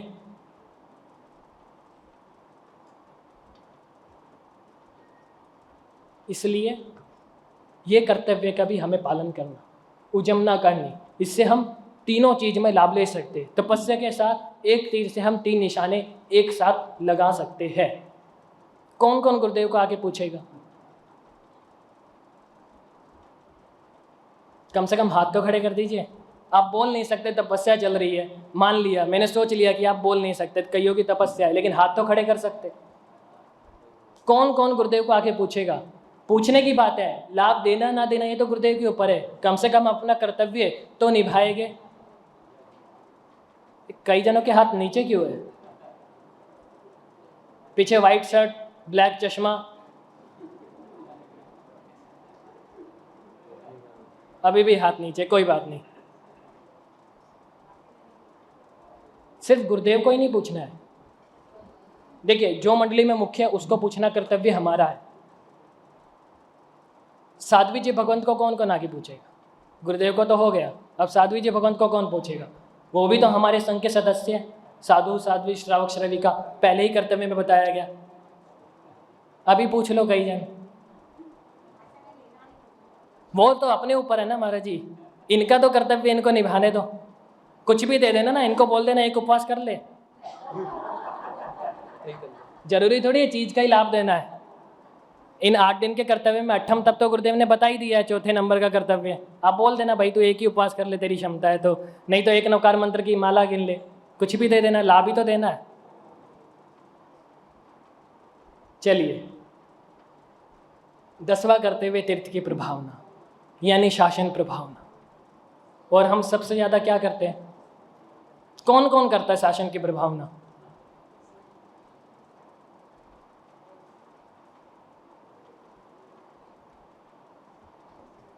सभी करते हैं शासन की प्रभावना। आज हम यहाँ आ रहे हैं, गुरुदेव के चरणों में आए हैं प्रवचन सुन, ये भी एक प्रकार की शासन प्रभावना है। हम परमात्मा के मंदिर जाते हैं, दर्शन करते, ये भी एक प्रकार की शासन प्रभावना है। हम जीव दया का काम करते, ये भी शासन की प्रभावना है। शासन में सभी चीज़ें आ जाती है। ऐसी कोई पर्टिकुलर चीज़ नहीं है कि इसी चीज़ को शासन प्रभावना कहते हैं। A to Z से लगा करके चीज़ें सबको शासन प्रभावना कहते हैं। अब भक्ष्य खाने को नहीं कहते, लेकिन कभी सोचो उसको भी कहते हैं शासन प्रभावना? उसको नहीं कहते। जो शासन में कही गई है उसी को शासन प्रभावना कहा जाते हैं। जो परमात्मा की आज्ञा है उसको शासन प्रभावना कहा जाता है। हमारे यहाँ पर शासन प्रभावना का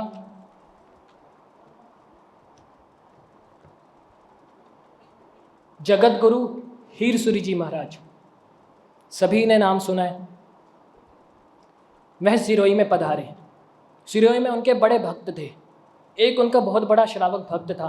पहली बार गुरुदेव चतुर्मास के लिए पधारे थे। पहला प्रवेश गुरुदेव का चतुर्मास का होना था। जो उनका परम भक्त एक श्रावक था वह खड़ा हो गया। उसने संघ की आज्ञा ली। देखिए, कभी भी हम बीच में खड़े होते ना, हम डायरेक्ट बोलने का अधिकार नहीं है हमारे पास। जो वहाँ के संघ के सदस्य हैं ना, पहले उनको पूछा जाता है कि मैं ये बोलना चाहता हूँ, या जो हैंडलिंग कर रहा हूँ पहले उसको बोला जाता है कि भाई मेरी ये भावना है कुछ बोलने की, मैं बोलना चाहता हूँ। फिर वो आपका नंबर लगाता है, फिर आपको बोलने की आज्ञा है। वह व्यक्ति खड़ा हो गया। उसने पूछा, उसको बोलने का मौका दिया गया। उसने खड़े होकर ऐलान कर दिया, मेरा गुरु पहली बार नगर में आ रहा है। जैसे ही मेरे गुरुदेव के पेट में गोचरी जाएगी, सिरोही का एक भी व्यक्ति ऐसा नहीं होगा जिसको खाना नहीं मिलेगा। कितनी बड़ी शासन प्रभावना। सिरोही का एक भी व्यक्ति ऐसा नहीं होगा जो भूखा रह जाए। बच्चे से लगा के बुजुर्ग तक कोई भी व्यक्ति पूरे सिरोही में, वो तो पूरे गांव की, पूरे शहर की बात है, हम एरिया में भी नहीं कर पाते। हम एक को भी नहीं खिला पाते। एरिया भी छोड़ दो, एक घर को खिला सकते हैं, इतनी तो क्षमता है हम में। एक घर को भी नहीं खिला सकते, एक व्यक्ति को तो खिला सकते हैं। इतनी क्षमता है कि नहीं है? हाँ या ना? है। और हम क्या करते हैं? खिलाते कि नहीं खिलाते? नहीं खिलाते। कारण क्या? नहीं खिलाने का कारण क्या? हमें वो है ही नहीं शासन प्रभावना हम करें। फिर कहते हैं हम शासन प्रभावना करते हैं, क्योंकि अभी थोड़ी देर पहले आप सबने हाँ किया था कि हम करते शासन प्रभावना। एक पति पत्नी का झगड़ा हो गया। वह गरीब था, किसान था, खेड़ूत में काम करके आया था। पत्नी ने उसको ठंडी रोटी दे दी। उसका हो गया झगड़ा, भाई तुझे दिखता नहीं मैं इतना काम करके आया, तो मुझे एक गर्म रोटी नहीं खिला सकती? वो भी किसी आदम के ज़माने की होगी। उसका भी दिमाग खिसका हुआ था। उसने कहा जा पहले हाथी जाके लेके आ, फिर तुझे गर्म रोटी खिलाऊंगी। वह भी निकल गया घर के बाहर। हाथी लिए बिना घर में नहीं आऊँगा, खाऊंगा तो गर्म रोटी खाऊंगा, लेकिन हाथी लिए बिना घर में नहीं आऊँगा। अब बाहर तो निकल गया, अब सोच रहे जाऊँ कहाँ। बड़े जोर शोर से बाहर तो निकल आया, अब जाऊँ कहाँ? अब तो घर भी मेरे पास नहीं रहा। उसको विश्वास था। दिल्ली में जगत गुरु हीर सुर जी महाराज भी विराजमान है, और उस समय अकबर वहाँ का महाराजा भी था। लेकिन उसने अकबर को रिजेक्ट कर दिया। वह किसके पास गया? हीर सुर जी महाराज के पास। सभा में पहुँच गया, और वो क्या जाने सभा के, उसको तो कुछ नहीं, उसको तो हाथी के अलावा कुछ दिख ही नहीं रहा था। पहुँच गया कि मुझे मेरा गुरु ही दिला सकता है, दूसरा तो कोई नहीं दिला सकता। वह बीच में बोलने लग गया कि मैं, मेरा पति पत्नी के साथ झगड़ा हो गया। तो बाजू वाले लोगों ने बिठा दिया, भाई बैठ जा, भाई ये बात थोड़ी यहाँ पे करनी है। फिर हीर सुरी जी महाराज ने बोला कोई बात नहीं, उसको बोलने दो। वह बोला गुरुदेव मेरा पत्नी के साथ झगड़ा हो गया, मैं निकल गया घर से बाहर। वो कहती गर्म रोटी खानी है तो हाथी लेके आ। मैं आ गया आपके पास हाथी लेने। उसी समय उसी सभा के अंदर एक श्रावक खड़ा हो गया और उसने ऐलान कर दिया कि मैं तुझे हाथी देता हूँ, अभी का अभी मैं तुझे हाथी देता हूँ और दिखा देना अपनी पत्नी को। उसका बाजू में दोस्त बैठा था, वह खड़ा हो गया, तो तूने हाथी तो दे दिया, खिलाएगा तेरा बाप? हाथी लेके क्या करेगा इतना बड़ा, उसको खिलाएगा कौन? उसने भी ऐलान कर दिया हाथी को खिलाने की जिम्मेदारी मेरी आजीवन। जिसने हाथी दिया था उसने हाथी बुलाया, महावत को भी बुलाया, और उसने कहा कि इसको यहाँ पे जगत गुरु हीर सुरी जी महाराज भी विराजमान है, तो अकबर महाराज भी विराजमान है, लेकिन उनको रिजेक्ट करके हमारे गुरु के पास आया, क्योंकि इसको हमारे गुरु पर विश्वास है। यहाँ जाऊँगा तो 101% मुझे मिलेगा ही मिलेगा, वहाँ मिलने के चांसेस कम है, लेकिन मेरे गुरु पर विश्वास है तो ये कैसे जाने देता। ये सच्ची शासन प्रभावना। सब लोग देखते रह गए। और उसका उसने एक काम और कहा कि भाई तू इस हाथी पे बैठ के जाना, जितने रास्ते में गाँव आएंगे सबके चौराहे पे हाथी रोक देना और वहाँ से ऐलान कर देना। सबसे बड़ी बात उसने कह दी थी, सबको ऐलान कर देना कि भाई अकबर की सभा में जाके कुछ मिले या ना मिले, लेकिन हीर सूरी जी की सभा में जाके आपकी इच्छा जरूर पूरी होगी। और उसकी जिम्मेदारी कौन लेता है? मैं लेता हूँ। क्या आप किसी एक की भी जिम्मेदारी ले सकते हैं? उसने जितने भी गांव आएंगे सबकी जिम्मेदारी लेने के लिए अकेले ने ऐलान कर दिया, आप एक की भी जिम्मेदारी ले गए। ऐसा तो नहीं कि आप में कैपेबिलिटी नहीं कि आप एक को भी खाना नहीं खिला सकते। मेहमान आते तो 10, 15, 20, 25, 50 जितने मर्जी आ जाए सबको खिलाने के लिए खाना आ जाता है। एक भी गरीब व्यक्ति को, एक भी साधारण बंधु को हम खाना नहीं खिला सकते, इतनी भी कैपेबिलिटी हमारे में नहीं है। हमारी मानसिकता नहीं है, हमारी सोच नहीं है, हमारा विजन नहीं है देने का। किंतु ऐसा नहीं कि हमारी कैपेबिलिटी नहीं, हमारी कैपेसिटी नहीं है उसको नहीं खिलाने की, ऐसा नहीं है। तो ये कब आएगी? जब हमारे भीतर में सच्ची शासन प्रभावना आएगी, तब ये चीज़ें हमारे जीवन में आएगी। 10 कर्तव्य याद करते रहना, साथ में कर्तव्य लास्ट में पूछे जाएंगे। 11वां कर्तव्य शुद्धि यानी आलोचना। आलोचना यानी गुरु के समक्ष आकर अपने सभी कर्मों को, अपने सभी प्रकार के पापों को बता देना कि गुरुदेव मेरे से ये गलती हुई है, जानते हुए मैंने ये गलती की है, अजानते हुए मैंने ये गलती की है। फिर उसके बाद जो प्रायश्चित गुरुदेव देंगे उसको स्वीकार करके उस प्रायश्चित को पूरा करना। तो ये जो पाप, अगर आप इस तरीके की आलोचना करते हैं तो अगले भाव में पाप आपके साथ जाने वाले नहीं है, अनिकाचित कर्म आपके साथ जाने वाले नहीं है। किसी भी व्यक्ति ने गुरुदेव के समक्ष आके अपने पापों को प्रकट किया, चाहे वह पाप मन से हो, चाहे वह पाप वचन से हो, चाहे वह पाप काया से हो, तीनों प्रकार के पापों की बात है। 1, 2, 3, 4, 5-6 जने, मात्र इस पूरी सभा के अंदर 5-6 जने ही ऐसे हैं जिन्होंने अपने पापों की शुद्धि की। या तो बाकी सब ने पाप किए नहीं या उनको शुद्धि करनी थी। या तो आप बताइए, आपने पाप नहीं किए? हाँ या ना? किए या नहीं किए? किए। उसकी शुद्धि की कि नहीं की? क्यों नहीं की? क्या आप पाप के भी बाप हैं? क्यों नहीं की शुद्धि? हर साल सुनते हैं आप 10 कर्तव्य, 11 कर्तव्य, हर साल 11 कर्तव्य में शुद्धि आता है, 11वां कर्तव्य, तो हमने क्यों नहीं की?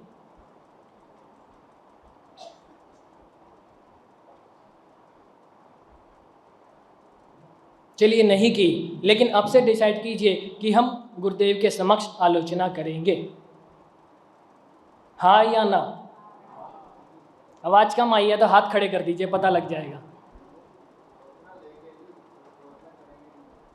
लेनी अलग बात है, निभानी अलग बात है। सिर्फ ले लेना नहीं कि गुरुदेव तो लिख के देते हैं कि किस पे? आपके विश्वास पे। लेकिन मैं विश्वास बनाना किसको? आपको। कर्म तो सब कुछ देख रहे हैं, गुरुदेव भी देख रहे हैं, लेकिन कर्म और गुरुदेव में एक फर्क है। गुरुदेव आपको कहेंगे नहीं, आपके कर्म आपको बता देंगे, फिर उसके बाद गुरुदेव आपको बताएंगे तूने नहीं किया, तेरा कर्म ही तेरे को बता रहा है। तो गुरुदेव को बताने की जरूरत नहीं, ऑटोमेटिकली आपको पता लग जाएगा। तो इसलिए सिर्फ लेना ही नहीं है, गुरुदेव के आके शुद्धि करनी है। और गुरुदेव जो प्रायश्चित करे उसमें बिना चकचक किए हम उसमें भी अपनी रखते डिमांड। गुरुदेव तपस्या मत देना, मालाएं मत देना, सामायिक भी मत देना, कुछ भी मत देना, पैसे का भी मत देना। तो देना क्या?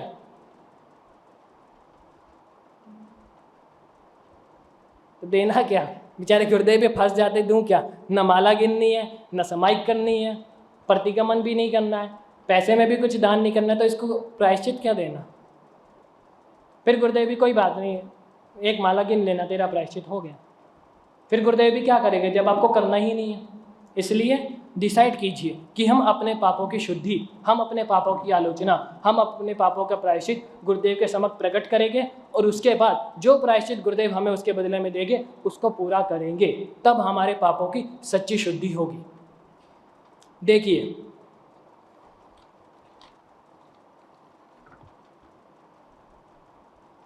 धर्म कम करोगे चलेगा, लेकिन पाप से बचो। और पाप बचने के 4 स्टेप है, मुख्य 4 कारण है जिसकी वजह से हम ज़्यादा पाप करते हैं। पहला है निमित्त। फर्स्ट स्टेप निमित्त। निमित्त यानी कि कहीं पे बैनर देख लिया, कहीं पे पोस्टर देख लिया, कहीं पे थिएटर देख लिया, कहीं पे मूवी का पोस्टर देख लिया, कई फ़ोनों पे देख लिया, उन सब चीज़ों को क्या कहते हैं? निमित्त। फोटोज़ देखना, ये निमित्त आप कम करो, क्योंकि जैसे ही ये निमित्त आपके सामने आएगा तो दूसरा स्टेप क्या आएगा? विचार। आपका दूसरा स्टेप क्या है? विचार। ये ऑटोमेटिकली होता जाएगा। यदि आप फर्स्ट स्टेप को नहीं करोगे तो दूसरा स्टेप आने वाला नहीं है, लेकिन फर्स्ट स्टेप आएगा तो दूसरा स्टेप आ जाएगा, तुरंत विचार। जैसे आपने photo, poster, banner, theatre, movie, किसी का भी देखा, एडवर्टाइजमेंट कुछ भी देखी, आपको तुरंत विचार चल पड़ेंगे। और विचार सबसे खराब चीज़ है, नेगेटिविटी। फिर हम पता है आगे क्या कहते हैं? महाराज जी वासक शेप डाल दो, नेगेटिविटी दूर हो जाए। खुद ही हम पैदा कर रहे नेगेटिविटी, खुद ही हम निमित्त बन रहे, खुद ही हम ऐसी चीज़ें देख रहे हैं जिसके कारण हमें विचार आ रहे हैं। फिर हम कहते हैं विचार बंद कर दे गुरुदेव। गुरुदेव वासक शेप डाल के भी क्या करेंगे? जब तक हम ये खुद ही अपने अंदर बदलाव नहीं लाएंगे, खुद ही हम ये पाप कार्यों से नहीं बचेंगे, तो इसमें गुरुदेव का क्या दोष? बाद में कहेंगे गुरुदेव का वासक शेप ही नहीं काम कर रहा। दोष भी फिर गुरुदेव को दे देंगे कि गुरुदेव का वासक शेप काम का नहीं रहा। गुरुदेव अच्छे से पढ़ के दो, आप बढ़िया आमंत्रित कर दो। ये गलत है। पहला स्टेप है निमित्त, दूसरा स्टेप है विचार, और तीसरा स्टेप है प्रवृत्ति यानी एक्शन। हम क्या करेंगे? हमने देखा, घड़ी देख ली, एडवर्टाइजमेंट, एक बड़ी सुंदर घड़ी है, अपने घर के लिए लानी है, स्थिति हो कि ना हो उसके पीछे लग जाएंगे। देखा, निमित्त बने, विचार किया, तीसरा एक्शन। हमको बस इसको लाना है, कैसे भी लाना है, किसी को ठगी मारनी है, किसी को कुछ करना है, हम इसको लेके आएंगे। फिर कई जन इस विचार के कारण चोरी में पड़ जाते हैं, कई जन दुष्कार्यों में पड़ जाते हैं इस वजह से, फिर उसको लेके आते हैं। लेडीज लोगों को ड्रेस दिखनी चाहिए, अंगूठी दिखनी चाहिए, चूड़ियाँ दिखनी चाहिए, बस लग जाते पति देव के पीछे, ये लेके ही आएंगे चाहे कुछ हो जाए। ये चीज़ भी गलत है। लाओ उतना ही जितनी आपकी स्थिति हो, ज़्यादा विचार चीज़ों के पीछे मत करो। ये सारे पाप के कार्य है जो कि प्रैक्टिकल है। और लास्ट स्टेप सबसे खतरनाक है प्रशंसा। हमने निमित्त बना, पोस्टर देख लिया मूवी का, विचार कर लिया, उसके बाद हमने उस पर एक्शन यानी देखने थिएटर के अंदर पहुंच गए, देख आए, चलो ये आपने पाप कार्य कर दिया। आपको ने किया, आपको दोष लगा, उतना ही लगा जितना आपने किया। बाहर आए, क्या करेंगे सबसे पहले? क्या करेंगे सबसे पहले? देखो, जाने से पहले हम एक काम करते हैं, आजकल स्नैप चलती है, व्लॉग चलते हैं, वो बना के डालते हैं हम थिएटर पहुंच गए, ताकि जितने भी हमारे फ्रेंड है, जितने भी दोस्त हैं, जितने भी संपर्क वाले, सबको पता लग जाए ये व्यक्ति इस वक्त यहाँ पहुँचा है। उसके बाद निकलने के बाद क्या करेंगे? फ़ोन करेंगे सबको, भाई मूवी बड़ी वधिया सीखी, तुसी भी देख के आइयो एक बारी, दिल खुश हो जाएगा डाटा। ये क्या हो गई? प्रशंसा। सबसे खतरनाक क्या चीज़ है? प्रशंसा। खुद भी किया और दूसरों को भी करा रहे हैं। भले उसकी भावना नहीं होगी, उसने नहीं देखा होगा, लेकिन हम क्या करते हैं? प्रशंसा। शादी में गए, आए, फ़ोन, खाना नहीं बढ़िया सीखा, कहीं पे ओ खाना ये टॉप, चांदी के बर्तन, चांदी की चम्मच, मज़ा ही आ गया। और उसमें शरबत कहीं नहीं मिले ऐसा आपको। मिठाइयाँ देखो, 50-50 मिठाइयाँ रखी थी उस बंदे ने। यह सब क्या है? प्रशंसा का कार्य। और एक प्रशंसा का कार्य और खतरनाक है जो लेडीज़ लोग सबसे ज़्यादा करते हैं, वेस्टर्न कल्चर। हम क्या करते हैं? इस सभा के अंदर 5% लेडीज़ इतनी है जो सिर्फ सिर ढक करके आई है, ओनली फॉर 5%। आप गुरुद्वारे में जाते तो बिना सिर ढके आपको जाने दे सकते हैं? बता दीजिए, कोई भी एक व्यक्ति खड़ा होकर कह दीजिए कि मैं गुरुद्वारे के अंदर बिना सिर ढके जा सकता हूँ। कोई भी एक लेडीज कह दीजिए।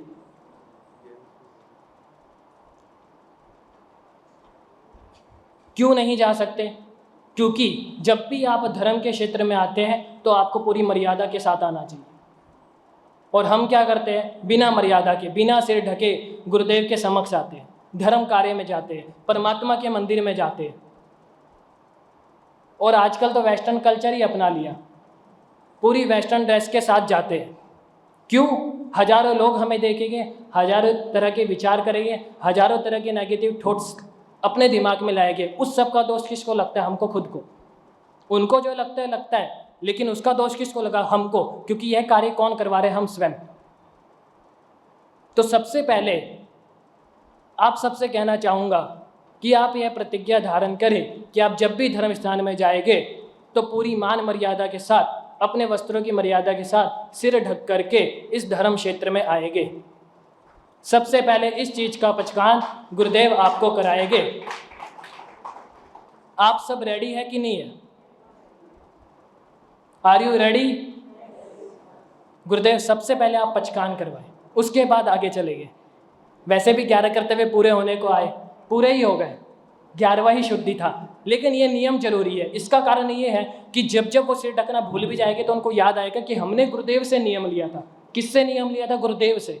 किसी एक से तो उनको भय रहेगा कि हमने देव गुरु धर्म की साक्षी में यह प्रतिज्ञा धारण करी थी और हमारा ये 11वां कर्तव्य है, हम उसको पूरी ईमानदारी के साथ निभाएंगे।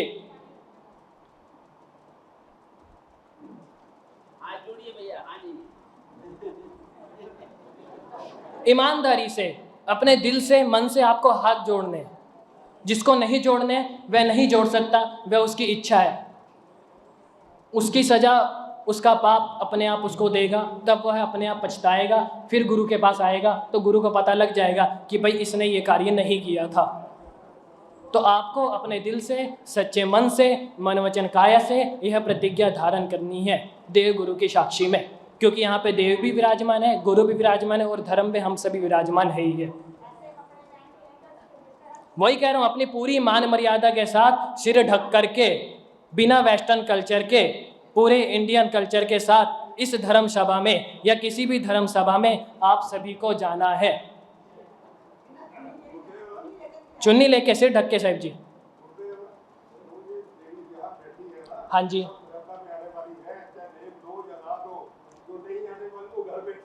प्रभु जी भले ही मर्यादा में आने वाली है, किंतु जैसे ही मैंने ये शब्द बोले तुरंत उसी समय 75% लेडीजों ने अपने सिर ढके। आप इस चीज को एग्री करते हैं, आपकी भावना अच्छी है, क्योंकि आपने अपने पहले कर्तव्य को समझा, आपने अपनी सकारात्मक शक्ति को प्रकट किया कि आपने किसी की भी निंदा नहीं करनी है। पर बात जब धर्म सभा की हो और गुरु के समक्ष हो तो अपने पापों का प्रायश्चित करने की जिम्मेदारी हम सबकी है। और जो यहाँ पे हम गलती करके आए हैं, कल से हम नहीं करेंगे, उसकी प्रतिज्ञा इन सबको लेनी है। आप बच गए क्योंकि आप लेडीज नहीं हैं। राजा माइक लगा दे गुरुजी के आगे। और देखिए, ये जो आज आप सीख के जाएंगे ना, इसका सबसे बड़ा बेनिफिट आपको क्या करना है। दूसरे पाप कार्य में आप सभी जगह फ़ोन करते हैं, ये मूवी अच्छी है, फलाना अच्छा है, शादी अच्छी है, ढिंकना अच्छी है, इसका भी आप फ़ोन जरूर करना। ये पाप प्रवृत्ति का कार्य मैं आपको बताने जाता हूँ, जिसमें आपका पापानुबंधी पुण्य है, जिसमें पाप कम लगेगा, फ़ोन करने के जितना ही पाप लगेगा, लेकिन आपका पुण्य ज़्यादा बनेगा। आपकी आगे आने वाली जितनी भी पीढ़ी है, या जो आगे वाली पीढ़ी बैठी है, उनकी जितनी भी पीछे वाली पीढ़ी है, उन सभी को बताना है कि हमने जब भी धर्म क्षेत्र में जाना है, पूरे इंडियन कल्चर के साथ सिर ढक के चूनी के साथ ही प्रवेश करना है, अदरवाइज हम नहीं करेंगे। गुरुदेव पचकान सबको दे दीजिए, क्योंकि सब अपनी अपनी ईमानदारी से ले रहे हैं। कहेंगे, सबको कहेंगे, अपनी आगे आने वाली पीढ़ी, बहू बेटी, सास माँ बहन, A to Z, कोई बाकी नहीं रहेगा।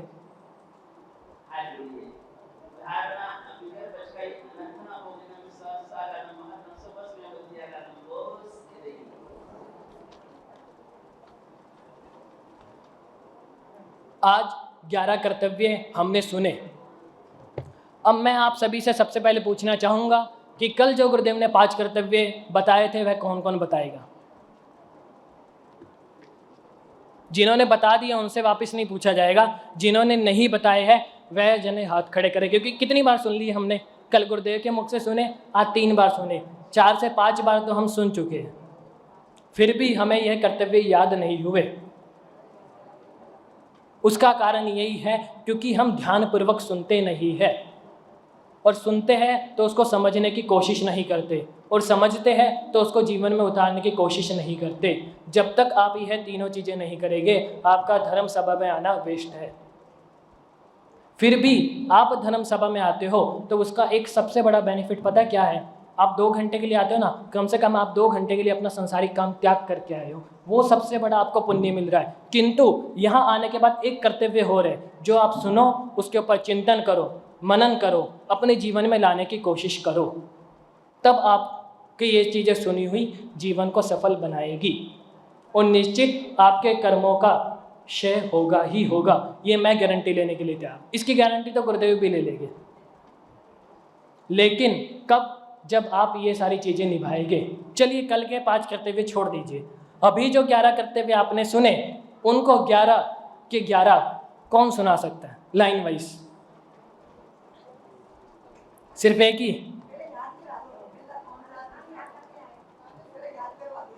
कल से तो कल्पसूत्र शुरू हो जाएगा, इसलिए ओके, कल तीसरा व्याख्यान है, परसों से कल्पसूत्र की वाचना प्रारंभ होगी।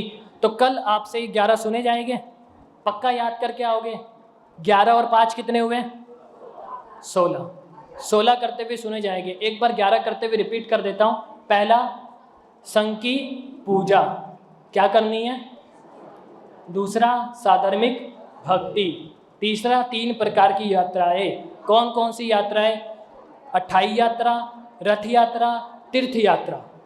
चौथा कर्तव्य है जिन मंदिर में स्नात्र महोत्सव। 5वां कर्तव्य है देव द्रव्य की वृद्धि। 6ठा कर्तव्य है महापूजा यानी अंग रचना। 7वां कर्तव्य है धर्म जागरण, एक रात प्रभु भक्ति में व्यतीत करनी। 8वां कर्तव्य श्रुत पूजा, किसी भी प्रकार के ज्ञान की अशातना नहीं करनी। 9वां कर्तव्य है उद्यापन, एक तीर से 3 निशाने लगाने हैं। तपस्या के साथ साथ दर्शन, ज्ञान, चरित्र तीनों में लाभ लेना है। 10वां कर्तव्य तीर्थ प्रभावना यानी शासन की प्रभावना करते रहना है। 11वां कर्तव्य शुद्धि यानी आत्म आलोचना, गुरु के समक्ष अपने पापों की आलोचना करना, प्रायश्चित लेना और उस प्रायश्चित को निभाना। यह 11 कर्तव्य जब आप अपने जीवन में लाएंगे तो आप क्या कहलाओगे? श्रावक कहलाओगे। तो आप संघ के अंदर गिने जाओगे, अदरवाइज आपको संघ के अंदर गिनने का अधिकार नहीं है। इस चीज को आपको एक्सेप्ट करना ही पड़ेगा। अब पाप से बचने के 4 उपाय, 4 स्टेप कौन बताएगा? ये तो सबसे लास्ट में आए थे। पाप से बचने के 4 कार्य कौन कौन बता सकता है? भूल गए इतनी जल्दी? ये तो बड़े इजी थे, किसी भी भाषा में समझा दीजिए, पता लग जाएगा कि आपको ये चारों समझ आ गए। जो हाथ खड़े करे उनसे पूछने का फायदा नहीं है, उनको तो पता लग गए। जिनके नीचे उनसे पूछने का फायदा है। आप yes, 3rd, 4th, 5th, 6th, 10, 11, 12 सब खाली। बोलिए लास्ट मैया जिनकी तपस्या चल रही है।